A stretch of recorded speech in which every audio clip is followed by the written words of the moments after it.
Guys and welcome to Dehradun military academy. और आज से हम लोग ज्योग्राफी को स्टार्ट करेंगे बहुत ही शानदार तरीके से। और ज्योग्राफी में हम लोग डिटेल में समझेंगे एक एक कर, ठीक है। और उसके पहले मैं सिलेबस के बारे में कुछ डिस्कस करूंगा और आप लोगों का तैयारी कैसा चल रहा है वो जरूर बताइएगा। क्यों? क्योंकि एक लाइनअप में आपके सिलेबस को अगर आपको पढ़ाया जा रहा है तो आप उसी हिसाब से पढ़िए और उसी हिसाब से आप आगे लेकर चलिए ताकि आपका कुछ भी ना छूटे, है कि नहीं। और अब जैसा कि जानते हैं कि ज्योग्राफी भी एक इम्पोर्टेंट सब्जेक्ट में से एक है आपका एनडीए का, अगर देखा जाए, ठीक है, गैट के एग्जाम में। तो यहाँ पर आज हम लोग कॉन्सेप्ट पढ़ेंगे ज्योग्राफी की। यहाँ पर शुरुआत करेंगे पहले हम लोग ज्योग्राफी के वर्ल्ड ज्योग्राफी से, फिर उसके बाद हम लोग एक तरीके से आएंगे धीरे धीरे कर इंडियन ज्योग्राफी पर, फिर यूनिवर्स के बारे में पढ़ेंगे। बहुत सारी चीजें हैं जिसको हम लोग एक तरीके से कवर करके चलेंगे, ठीक है। तो आज हम लोग का बेसिक होगा और बेसिक से स्टार्ट करेंगे ताकि आप लोगों को एक पूरा जानकारी हो कि किस तरीके का जो पेपर है वो पूछा जाता है, ठीक है। तो ये मैंने एक एनडीए का गैट का एग्जाम पैटर्न है वो मैं लेकर आया हूं। अब यहाँ पर एग्जाम पैटर्न में क्या है वो देखिए, ठीक है। तो अगर देखा जाए तो जो टोटल में से 40 मार्क्स का करंट अफेयर इधर से आ जाए, इंग्लिश 200 मार्क्स का होता है, फिजिक्स 100 मार्क्स का, ठीक है। उसके बाद अगर देखा जाए थोड़ा सा हमारा जो फोकस रहेगा वो ज्योग्राफी। देखो अभी ज्योग्राफी 80 मार्क्स के लगभग, हिस्ट्री फ्रीडम मूवमेंट मतलब पॉलिटी, और जो हिस्ट्री है पॉलिटी प्लस हिस्ट्री जो है उससे रिलेटेड कितने रहते हैं भाई, ठीक है, उससे रिलेटेड 80 मार्क्स के यहाँ रहते हैं। जनरल साइंस और केमिस्ट्री तो अलग बात हो गया। ज्योग्राफी कितना 80 मार्क्स। अब ज्योग्राफी जो है जनरली 82, 83, 85 जो मार्क्स के नंबर के जो क्वेश्चन है वो देखने को मिलते हैं। तो ज्योग्राफी अपने आप में ही बहुत इंपॉर्टेंट है कि नहीं। और वहां से एक चीजों को शानदार तरीके से साथ में लेकर चलिएगा ताकि कुछ भी आपका ना छूटे, है कि नहीं। तो इसीलिए ज्योग्राफी जो है वो आपके लिए इम्पोर्टेंट है। आने वाले जो भी हम वीडियोस में पढ़ेंगे, ठीक है, वो शानदार तरीके से नोट्स के थ्रू पढ़ेंगे और नोट्स के जो पीडीएफ होंगे वो जरूर आप लोग ध्यान से देखिएगा, क्योंकि प्रॉपर रिसर्च और एनालिसिस के थ्रू ही ये सब सारे पीडीएफ बनाए जाते हैं। तो इसको जरूर देखकर चलना है आप लोगों को, ठीक है। तो आगे अगर देखा जाए तो सबसे पहले देखते हैं हम लोग जो ज्योग्राफी के सिलेबस को। अब इंडियन ज्योग्राफी का जो सिलेबस है सबसे पहले है earth and its shape and size. Earth उसके शेप और उसके साइज का। लेकिन उसके पहले हमें ये तो पढ़ना पड़ेगा ना भाई कि ज्योग्राफी आया कहाँ से, तभी तो हम डायरेक्ट अर्थ के बारे में कैसे पढ़ेंगे। उसके बाद फिर हम यूनिवर्स के बारे में पढ़ेंगे कि यूनिवर्स में कितने प्लैनेट है, स्टार्स किस तरीके से, वो सब सारी चीजें। फिर उसके बाद हम लोग अर्थ के बारे में पढ़ेंगे जो कि एक लिविंग प्लैनेट है, ठीक है। Ocean current and the tide, atmosphere and its composition, उसके बारे में। फिर लैटिट्यूड एंड लॉन्गिट्यूड के बारे में पढ़ेंगे, ठीक है। लैटिट्यूड लॉन्गिट्यूड क्या होता है, ठीक है, उसमें प्रॉपर तरीके से इमेज के थ्रू समझेंगे। फिर temperature and atmospheric pressures and planetary winds, cyclones, ठीक है, साइक्लोन्स के बारे में। फिर एंटी साइक्लोन्स क्या होते हैं उनके बारे में भी पढ़ेंगे। साइक्लोन भी होता है एक एंटी साइक्लोन, जैसे एक होता है ना दवाई, एक होता है एंटीबायोटिक, ठीक है, उस तरीके से। उसके बाद ह्यूमिडिटी क्या होता है, कंडेंसेशन क्या होता है, प्रेसिपिटेशन क्या होता है, इनको देखेंगे। उसका कॉन्सेप्ट ऑफ टाइम कि आखिरकार टाइम जो है बदलता क्यों है, हम लोग क्यों बोलते हैं भाई कि 1.5 घंटा आगे पीछे कैसे हो रहा है, कि यहाँ पर दिन हो रहा है तो एक दूसरे जगह रात कैसे हो रहा है, तो टाइम का डिफरेंस वो सब पढ़ेंगे, ठीक है। टाइप्स ऑफ क्लाइमेट पढ़ेंगे, क्लाइमेट कितने तरीके के हैं। उसके बाद इंटरनेशनल डेडलाइन कि इंटरनेशनल डेडलाइन किस तरीके से चेंज होता है। Major natural region of the world कि नेचुरल रीजन कहाँ पर है पूरे ऑल ओवर द वर्ल्ड में, है ना, नेचुरल जो रीजन है, ठीक है। Movement of the earth and their effect कि मूवमेंट ऑफ अर्थ का मूवमेंट कैसे हो रहा है। मूवमेंट ऑफ अर्थ बहुत इंपॉर्टेंट है, डे और नाइट से रिलेटेड मूवमेंट ऑफ अर्थ। तो मूवमेंट ऑफ अर्थ के बारे में हम लोग शानदार तरीके से पढ़ेंगे। उसके बाद है रीजनल ज्योग्राफी ऑफ इंडिया कि रीजनल ज्योग्राफी ऑफ इंडिया कैसे, ठीक है। फिर क्लाइमेट हो गया, नेचुरल वेजिटेशन हो गया, मिनरल्स हो गया, पावर एंड रिसोर्सेस हो गया, इसको एक तरीके से देखा जाएगा। फिर location and distribution of the agricultural and industrial activities, क्या कि लोकेशन क्या है और डिस्ट्रीब्यूशन कैसे है एग्रीकल्चरल का या फिर इंडस्ट्रियल एक्टिविटी, है कि नहीं। अगर देखा जाए एग्रीकल्चर को हम लोग क्या बोलते हैं भाई, प्राइमरी एक्टिविटीज भी बोलते हैं, है कि नहीं। और इंडस्ट्रियल एक्टिविटीज को हम लोग सेकेंडरी एक्टिविटी भी बोलते हैं। तो इसको भी देखते हैं। सबसे पहले हम लोग खेती बाड़ी करते हैं ना, खेती बाड़ी से तो कौन से खेत में ज्यादा खेती होगा भाई, किस तरीके से उनको फिर ओरिजिन ऑफ द अर्थ, अर्थ का ओरिजिन कैसे हुआ, रॉक्स एंड देयर क्लासिफिकेशन उसके बारे में, इंपॉर्टेंट सी पोर्ट्स मेन सी के बारे में, लैंड के बारे में, एयर रूट्स के बारे में समझेंगे। उसके बाद वेदरिंग, वेदरिंग मैकेनिकल होता है, केमिकल होता है, अर्थक्वेक, वोल्केनोस, वो सब main items of important exports of India, ठीक है, इंपोर्टेंट एक्सपोर्ट्स ऑफ इंडिया। तो ये सब सारी चीजों के बारे में हम ज्योग्राफी में समझने की कोशिश करेंगे। आई होप सो आपको पूरा सिलेबस जो होगा वो एक तरीके से पता चल गया होगा, है कि नहीं? यहां तक कोई दिक्कत नहीं, ठीक है। अब देखो, अब चलते हैं हम लोग आगे अपने वर्ल्ड ज्योग्राफी पर।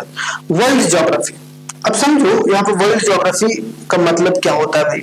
तो वर्ल्ड ज्योग्राफी मतलब geography is the science that studies the land and the features that inhabitates, जो उस लैंड पर, मान लो ज्योग्राफी क्या है, वर्ल्ड ज्योग्राफी क्या है या फिर ज्योग्राफी क्या है, ज्योग्राफी इज अ साइंस, एक विज्ञान है, ठीक है, जहां पर हम लोग पढ़ते हैं लैंड के बारे में, जमीन के बारे में, और जमीन के बारे में और उसके गुण के बारे में, फीचर्स उसके फीचर्स क्या क्या है, और उसके साथ साथ उसमें कौन कौन से प्रजाति है, कौन कौन से लोग कैसे कैसे रहते हैं, कैसे फॉर्म हुआ, उनके बारे में। And the phenomena on the earth, और किस तरीके से अर्थ पर वो एक तरीके से काम कर रहे हैं, ठीक है, इसी को हम लोग बोलते हैं ज्योग्राफी, ठीक है, ये बात है, समझ में आ गया।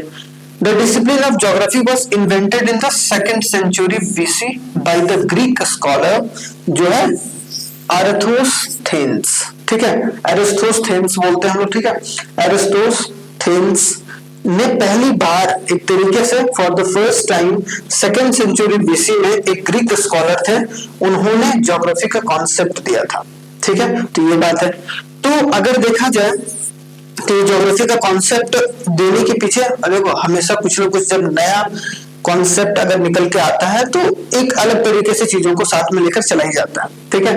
तो इसमें ब्रांचेस ऑफ ज्योग्राफी कितने हैं? The geography was divided into 2 branch, कि 2 तरीके से, एक होता है हमारा फिजिकल ज्योग्राफी, क्या होता है भाई, एक होता है हमारा फिजिकल ज्योग्राफी, ठीक है, एक होता है physical geography, and second is human geography, ठीक है। एक हम लोग फिजिकल फीचर्स में कि किस तरीके लैंड फॉर्म से, रॉक्स है, वो सब सारे, और दूसरा जो इस पे रह रहे इंसान है, ह्यूमन ज्योग्राफी, ठीक है, ह्यूमन ज्योग्राफी के बारे में। तो 2 ज्योग्राफी 2 ब्रांच होते हैं, है ना। सेम उसी तरीके जैसे कि आप अगर हिस्ट्री पढ़ोगे तो आप में पहले प्री में क्या हुआ था, फिर मिडाइवल में, फिर मिड वाले में, फिर अभी मॉडर्न हिस्ट्री क्या होता है, सेम उसी तरीके से अगर देखा जाए तो ज्योग्राफी में एक फिजिकल ज्योग्राफी और एक ह्यूमन ज्योग्राफी, दोनों के बारे में हम लोग शानदार तरीके से पढ़ेंगे। यहाँ तक कंप्लीट हो गया कि एरिस्थोस्थेनेस जो है उन्होंने सबसे पहली बार 2nd जो सेंचुरी बीसी में क्या किया था, ज्योग्राफी का एक तरीके से इन्वेंशन करा था, ठीक है, कि ज्योग्राफी होता है। आगे आते हैं, देखिए कंट्रीब्यूटर का नाम अगर देखा जाए तो यहाँ पर 3 कंट्रीब्यूटर शुरुआत में, ठीक है। पहला कौन है? Eratosthenes was the first person to calculate the circumference of the earth and also calculate the tilt of the earth axis. अर्थ है भाई हमारा, अब अर्थ का सरकमफ्रेंस कितना होगा भाई, ये वाला पूरा, ठीक है, सरकमफ्रेंस रेडियस बोलते हैं हम लोग, फिर इसको रेडियस बोलते हैं, ये पूरे को हम लोग डायमीटर बोलते हैं, ये हमारा सरकमफ्रेंस। तो जो अर्थ का सरकमफ्रेंस कैलकुलेट करने वाले पहले व्यक्ति कौन थे भाई? एरिस्थोस्थेनेस, ठीक है। यहाँ पर और उन्होंने टिल्ट की जो कितने एक्सिस पे वो टिल्टेड है ना, वो बोलते ओवल शेप है, ऐसे मूव कर रहा है, कैसे मूव कर रहा है, उनके बारे में हम पूरा समझेंगे। तो अर्थ एक्सिस के बारे में भी इन्होंने सबसे पहली बार बताने की कोशिश करी थी, ठीक है। अब आ जाते हैं एनाक्सिमेंडर, क्या एनाक्सिम या एनाक्सिम, ये ऐसे बोलेगा, Anaximander created the first map of the world. इन्होंने क्या किया था? मैप, कि मैप हमारे पूरा ऑल ओवर द वर्ल्ड का मैप किस तरीके से दिखेगा, वर्ल्ड मैप जो है वो एक तरीके से इन्होंने सबसे पहली बार क्रिएट करा था, ठीक है, तो याद रखिएगा। और दूसरा अगर देखा जाए तो ब्राह्मणी मिरास, क्या जो ब्रीहट संहिता, ठीक है, ऐसे याद रखिएगा, ठीक है। ये वैसे बोलेंगे हम लोग, Brihat Samhita give through the description of the planetary movement, rainfall and the cloud. इन्होंने कि क्लाउड कैसे फॉर्म होता है, प्लैनेट कैसे मूव करता है, ठीक है। तो 12वीं विरास, ठीक है क्या, और यहाँ क्या लिखिएगा, बृहत बृहत संहिता, ठीक है, बृहत संहिता, तो ऐसे याद रखिएगा, ठीक है। यह इंपॉर्टेंट, थोड़ा सा ये लैंग्वेज थोड़ा सा अपने हिसाब से आप अच्छे से स्पेलिंग से याद कीजिएगा, ज्यादा मूवमेंट है। प्लैनेटरी जो मूवमेंट है या रेनफॉल है या क्लाउड कैसे बनता है भाई, ठीक है, क्लाउड कैसे बनता है, रेनफॉल क्या होगा, इन सब सारे के बारे में कॉन्सेप्ट जो है उन्होंने दिया था, ठीक है। तो ये 3 पर्सनालिटी है जिनके बारे में आप याद रख सकते हैं, और भी थे, उसको भी देखते हैं थोड़ा सा, ठीक है।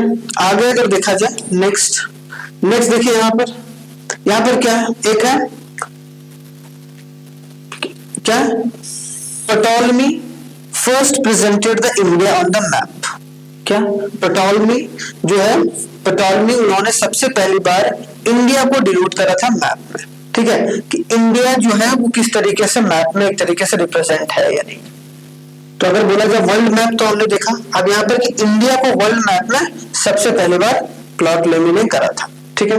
दूसरा देखा, द हिस्ट्री ऑफ मैनकाइंड, अगर देखा जाए खास करके हिस्ट्री ऑफ मैनकाइंड मतलब एक तरीके से ह्यूमन ज्योग्राफी के बारे में थोड़ा सा डिनोशन होता है यहाँ पर भाई।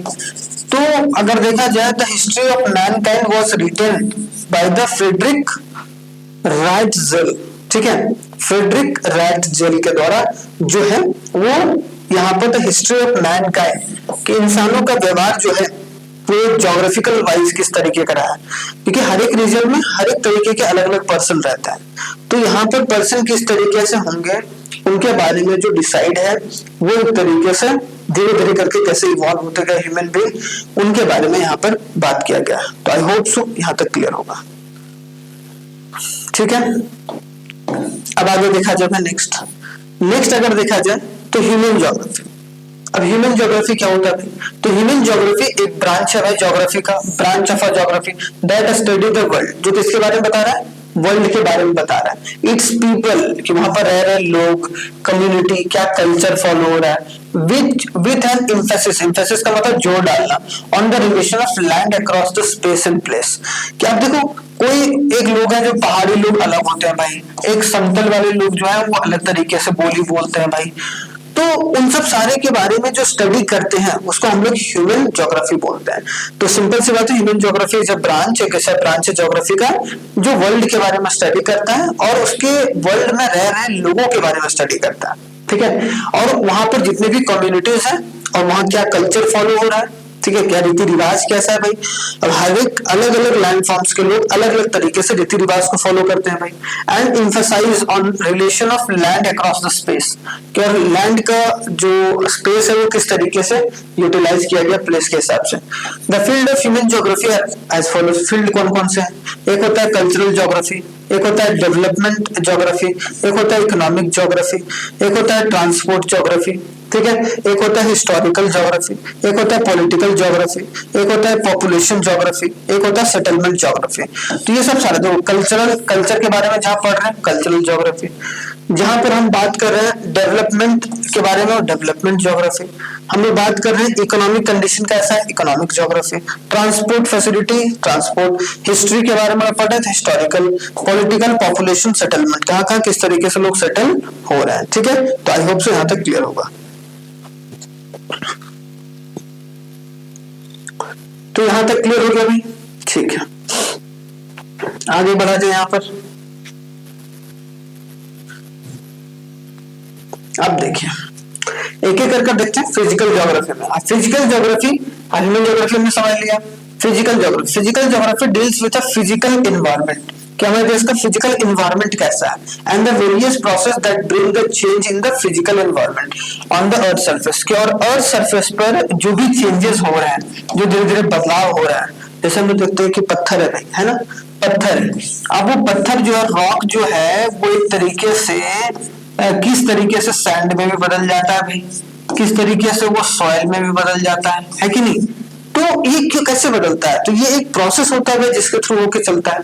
तो यहाँ पर एक तरीके से हम लोग यहाँ पर देखकर चलेंगे। अब यहाँ पर देखा जाए field of the physical geography, सबसे पहले जियोमॉर्फोलॉजी। सबसे पहले जो फिजिकल ज्योग्राफी में स्टडी करते हैं हम लोग जियोमॉर्फोलॉजी, और अधिकतर समय हम लोग यहाँ पर जो इस वाले सब्जेक्ट को पढ़ेंगे फिजिकल ज्योग्राफी के बारे में ही पढ़ेंगे। Geomorphology it is a scientific study of land forms. ये क्या है भाई? एक साइंटिफिक स्टडी है किसका? लैंड फॉर्म्स का। And a process that shape them. क्या लैंड फॉर्म्स के बारे में स्टडी है और क्या प्रोसेस है जो उसको शेप देता है कि नहीं? जैसे कि अगर देखा जाए तो यहाँ पर देखो ये है कोरल रीफ, मतलब समंदर के अंदर वाला। फिर एक कॉन्टिनेंटल शेल्फ होता है, फिर टाइडल होता है, फिर बीच आता है, फिर ग्लेशियर आता है कि नहीं? फिर यहाँ पर आप देखो डेजर्ट लेक देखो, डेजर्ट देखो, रिवर देखो, लेक देखो। तो ये सब सारे क्या अलग अलग लैंड फॉर्म्स है जो कि एक तरीके से वो शेप में बढ़ के चलते चलते हैं। जैसे कि अगर देखा जाए यहाँ पर माउंटेन पीक होता है, ग्लेशियर होता है, माउंटेन रेंज होता है, रिवर कब बोलते हैं, ट्रिब्यूटरीज कब बोलते हैं, हिल कब बोलते हैं, प्लेन एरिया कब बोलते हैं, वैली कब बोलते हैं, कैस्केड कब बोलते हैं, कैनियन कब बोलते हैं, प्लेटू कब बोलते हैं, लेक, सी फ्रंट, क्लिफ, आइलैंड, ओशन। देख रहे हो सब अलग अलग है, सब जमीन पर ही है ना भाई, जमीन पर ही है। अब जमीन में अलग अलग फॉर्म में उपलब्ध है। तो अगर इसके बारे में अगर स्टडी कर रहे हैं लैंड फॉर्म्स के बारे में, और उसका शेप जो है वो किस तरीके का होगा और उसका नाम क्या रहेगा, उसके हिसाब से अगर उसको साइंटिफिक स्टडी कर रहे हैं then we can call it as a physical geography. उसमें हम लोग बोलेंगे जियोमॉर्फोलॉजी। ठीक है, पहला कंप्लीट जियोमॉर्फोलॉजी समझ में आ गया। अब आगे आते हैं नेक्स्ट। जियोमॉर्फोलॉजी के बाद देखो एक होता है हाइड्रोलॉजी। क्या होता है भाई? हाइड्रोलॉजी। हाइड्रोलॉजी क्या है? What do you mean by the hydrology? Hydrology is the study of the movement. क्या है? Hydrology is the study of the movement, distribution and the quality of the water on earth. क्या है भाई? Hydrology का study है किसके बारे में? मूवमेंट के बारे में, डिस्ट्रीब्यूशन और quality of water on the earth. क्या है कि भाई जो वाटर का मूवमेंट कैसे हो रहा है कि नहीं? वाटर का मूवमेंट कैसे हो रहा है भाई? एक जगह दूसरी जगह जा कैसे रहा है कि नहीं? और कैसे चल जाता है, उसका डिस्ट्रीब्यूशन किस तरीके से किया गया भाई, है कि नहीं? उसका डिस्ट्रीब्यूशन कैसे किया गया, ठीक है। और उसके बाद क्वालिटी कैसे मेंटेन है, कौन सा पानी पीने लायक है, कौन सा पानी पीने लायक नहीं है। तो ये सब quality on the earth including the hydrological cycle. क्या होता है? वाटर रिसोर्सेज कितने हैं हमारे, इन्वायरमेंटल वाटर सेट और सस्टेनेबिलिटी किस तरीके से काम करता है। अगर आप पूरा अच्छी तरीके से अगर थोड़ा बहुत आपने अगर पढ़ा होगा बचपन में, तो हमने ये देखा है कि भाई देखो ग्राउंड वाटर जो स्टोरेज रहता है वो सबसे नीचे लेवल पर है कि नहीं? यहाँ देखो इसको थोड़ा सा हम दूसरे कलर से कर देते हैं ताकि दिक्कत ना हो, है ना। तो यहाँ देखो ग्राउंड वाटर स्टोरेज, फिर ग्राउंड वाटर जो फ्लो होता है, फिर ग्राउंड वाटर फ्लो होते होते होते ओशन तक जाता है भाई।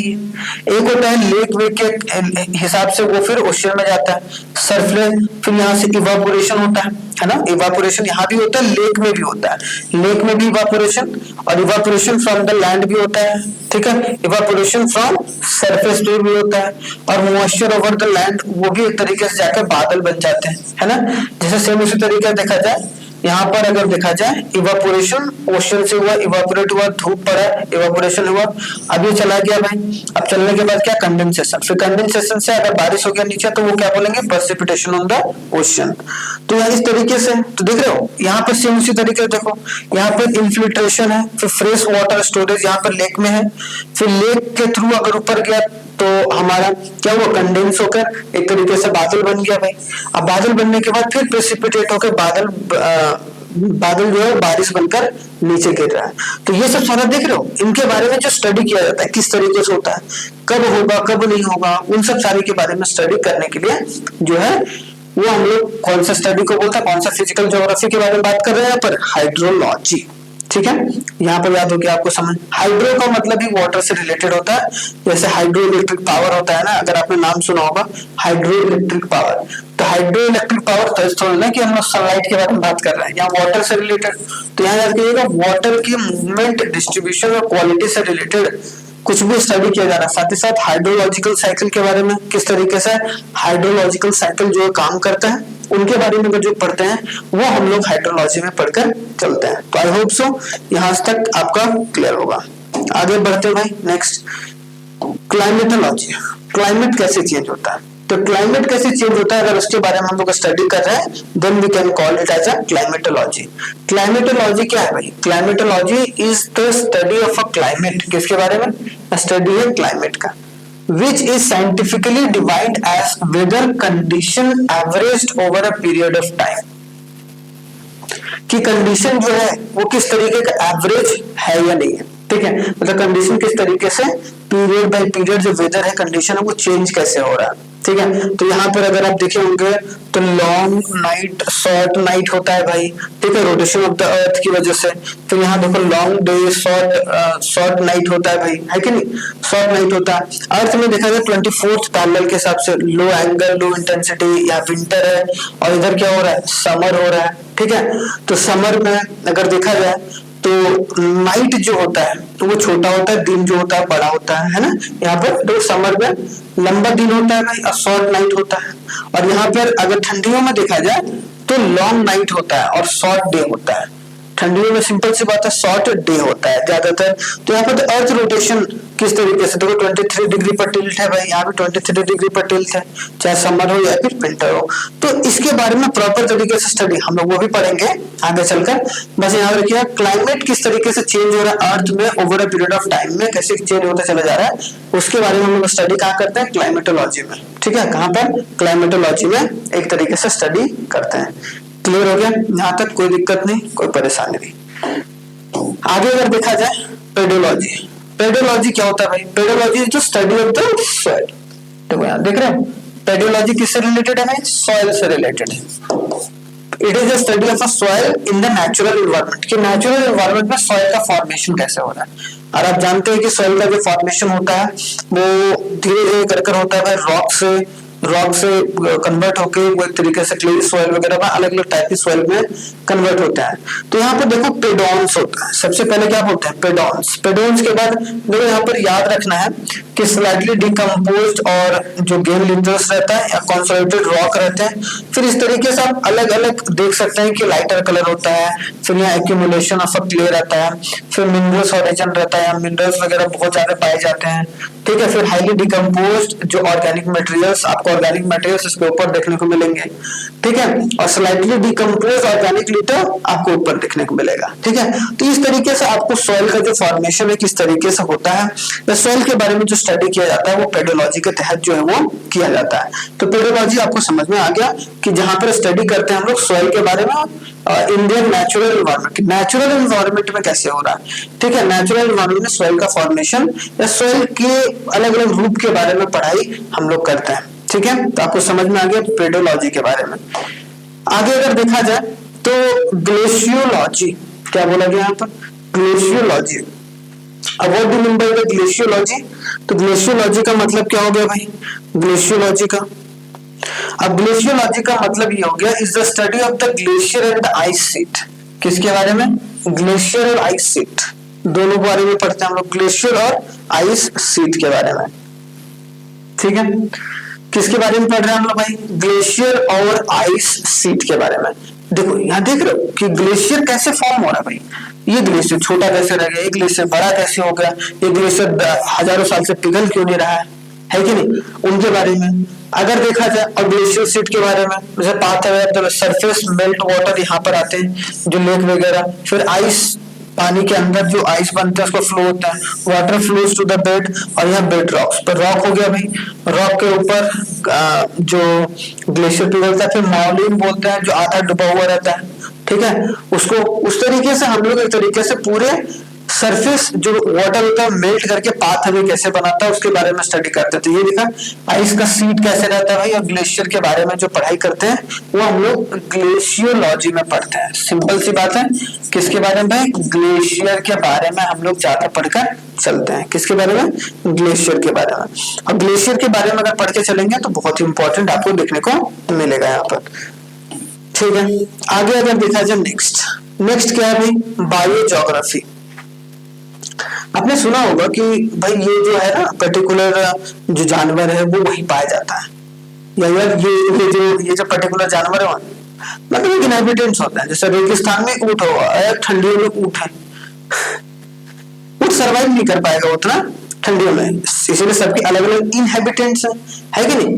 तो जो बायो ज्योग्राफी मतलब it is the study of relationship of organism with their environment, कि जो लिविंग ऑर्गेनिजम्स है उनका इन्वायरमेंट के साथ कनेक्शन कैसा है, ठीक है, इन्वायरमेंट के साथ कनेक्शन कैसा है, उनके इन्वायरमेंट को हम लोग स्टडी कहाँ करते हैं भाई, सिंपल सी बात बोलेंगे बायो ज्योग्राफी में। कहाँ पर, बायो ज्योग्राफी में। जैसे कि अगर देखा जाए, आप देख रहे हो ये अफ्रीका है ना, और अफ्रीका में जैसे ड्रोमेड्री कैमल्स, फिर अगर यहाँ पर देखा जाए अफ्रीका हो गया, ये वैसे तो यूरोप में है, ये यूरोप यहाँ पर देख लो, यूरोप यहाँ ऊपर हो गया, ठीक, एशिया हो गया यहाँ पर इंडिया है ना, यहाँ पर इंडिया है। फिर उसी तरीके से यहाँ पर origin ancestor of the camel family, तो कैमल किस तरीके से इधर से इधर से इधर से इधर से इधर आ गया है ना। जैसे कि बैक्टीरियन कैमल अलग होते हैं, लल्मा अलग होते हैं भाई, मतलब अलग अलग जगह अलग अलग तरीके के अलग अलग प्रजाति के जानवर भी देखने को मिलता है कि नहीं। टाइगर कहीं अलग है, कहीं व्हाइट टाइगर है, कहीं ब्लैक टाइगर है कि नहीं, सबके इनहेबिटेंट्स अलग अलग है, ठीक है। तो ये चीज हम लोग जिसके बारे में जहाँ पढ़ते हैं या जिस तरीके से पढ़ते हैं उसको हम लोग बायो ज्योग्राफी बोलते हैं। जैसे यहाँ पर अफ्रीका हो गया, यहाँ पर साउथ अमेरिका हो गया, ठीक है। लिजर्ड का देखो अलग अलग फॉर्म होता है, इंडिया में अलग तरीके का लिजर्ड है, अलग अलग देशों में अलग अलग तरीके के अलग अलग प्रजाति के जो जानवर है वो ये पक्षी है वो देखने को मिलते हैं। तो उनके बारे में जो स्टडी करते हैं हम लोग बायो ज्योग्राफी में करते हैं, ठीक है। आई होप सो यहाँ तक क्लियर होगा। बायो ज्योग्राफी के बारे में आपको सही तरीके से पता चल गया होगा, ठीक है। आगे अगर देखा जाए तो ये था जो बेसिक आपका शुरुआत में, लेकिन आपको समझना है कि ठीक है कि किस तरीके से जितना भी। अब हम लोग जो नेक्स्ट शुरू करेंगे वो हम लोग शुरू करेंगे यूनिवर्स के बारे में। किसके बारे में भाई, यूनिवर्स के बारे में, कि यूनिवर्स कैसे काम करती है ना, यूनिवर्स कैसे काम करती है, ठीक है, यूनिवर्स कैसे चलती है। यूनिवर्स में हम लोग अर्थ के बारे में पढ़ेंगे शुरुआत में, ठीक है। उसके बाद टोटल जितने भी प्लैनेट्स हैं उनके बारे में पढ़ेंगे, ठीक है, प्लैनेट्स। उसके बाद हम लोग स्टार्स के बारे में पढ़ेंगे, ठीक है, अलग अलग स्टार्स क्या होते हैं। तो ज्योग्राफी एक इंपॉर्टेंट सब्जेक्ट है और ज्योग्राफी से हम लोग बहुत सारी चीजें जो है सीख सकते हैं। ज्योग्राफी से बहुत सारी चीजें जो है वो सीख सकते हैं और उसको आगे लेकर चल सकते हैं। सबसे इम्पोर्टेंट जो बात है वो आपको ये याद रखना है कि भाई किस तरीके का जो सिलेबस है वो आपको देखने को मिलता है। मैं एक बार सिलेबस खोलता हूँ, उसको फिर से एक बार दिखाता हूँ ताकि पहले क्लास में आपको समझ में तो आ ही गया होगा। और पहले क्लास में किस तरीके से हम सिलेबस को फोकस करके चलना है हम लोगों को, देख रहे हैं यहाँ पर। अब यहाँ पर देखो, सबसे पहले हम लोग देख रहे हैं अर्थ से शुरू कर रहे हैं, अर्थ के सारे मूवमेंट के बारे में, सारी चीजों के बारे में समझ रहे हैं। तो ज्योग्राफी एक ना समझोगे बिना तो मजा आएगा कि यार इसे चलो ज्योग्राफी एक सब्जेक्ट है। तो ऐसा नहीं कि सिर्फ आप ये समझो कि इससे मेरा एग्जाम निकालना है, इसे ये समझना है कि आगे चलकर मान लो कि आपकी कहीं पोस्टिंग हो रही है तो आप वहां की ज्योग्राफिकल कंडीशन के बारे में जानना जरूरी है, तभी तो आप वहां के इन्वायरमेंट में अपने आप को ढाल पाओगे। अगर आपको पढ़ोगे ही नहीं, और सिंपल सी बात है, पढ़ाई से आपकी समझदारी डेवलप होती है, पढ़ाई से आप एक अच्छे तरीके से चीजों को लेकर चलते हैं, जो कि एक बहुत इम्पोर्टेंट जो है वो एक रोड मैप देखने को मिलता है और वहां से आप अलग अलग तरीके से चीजों को साथ में लेकर चल सकते हैं। बहुत इंपॉर्टेंट है और बहुत समझदारी से लेकर चलेंगे, ठीक है। उसके बाद यहाँ पर अगर देखा जाए तो देखो यहाँ पर जैसे अभी हमने पढ़ा था ना कि क्लाइमेट क्या, क्लाइमेटोलॉजी में है कि नहीं, तो इन सब सारी चीजों के बारे में डिटेल एनालिसिस आएगा। अब डिटेल एनालिसिस से ये होता है कि आप कॉन्सेप्ट तो पढ़ ही रहे हो और कॉन्सेप्ट के साथ साथ आपके एमसीक्यूज भी थोड़ा बहुत सॉल्व हो रहा है। मैं प्रीवियस एमसीक्यूज भी बीच में कराऊंगा मैं, ताकि चीजें जो है आपको आसानी तरीके से समझ में भी आए, ठीक है। लेक्चर के बीच में मैं एमसीक्यूज भी कराने की कोशिश करूंगा, ठीक है। तो यहाँ तक कैसा लगा आपको जरूर बताइएगा, ठीक है, आज वाली क्लास में। और आई होप सो आपको बहुत अच्छा लगा होगा। तो थैंक यू वेरी मच।